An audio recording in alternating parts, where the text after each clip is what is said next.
ভিডিওটা আপনি দেখেন আমরা যে চাপাতিকে কিভাবে দেখেন এখানে ধারানো হচ্ছে, আপনি কল্পনাও করতে পারবেন এটাকে হিট দেওয়া হচ্ছে কিভাবে। দেখেন আপনি একটা ইটের উপরে রাইখা তারপর যন্ত্রের মাধ্যমে কারেন্টে হিট দিয়ে তারপর এটাকে ধার দেওয়া হচ্ছে আর কি। চাপাতি যেটাকে আমরা বলি, চাপাতিও আমরা যেটা চিনি গরু কাটতে বা বিভিন্ন জিনিস কাটতে, তো এটাকে কিভাবে আর কি মেরামত সিস্টেমটা করতেছে আপনি একটু লক্ষ্য করে দেখুন, তাহলে বুঝতে পারবেন।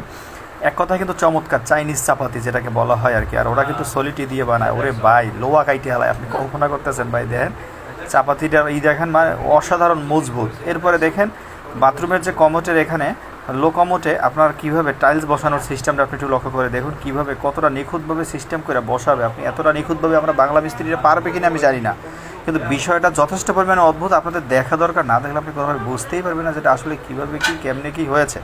আপনি একটু লক্ষ্য করে দেখবেন এবং দেখুন এখানে টাইলসটা এত সুন্দরভাবে বসানো হয়ে গেছে, কাটতেছে আর কি, কারণ এইভাবে কাইটা ভাগে ভাগে বসাই দেবে। দেখেন এই পাইপ দিয়ে মাথা দিয়ে এত সুন্দর করে বসাইছে, এত সুন্দর করে একদম খাপে খাপ মিলে গেছে। ভিডিওটি শেয়ার করবেন।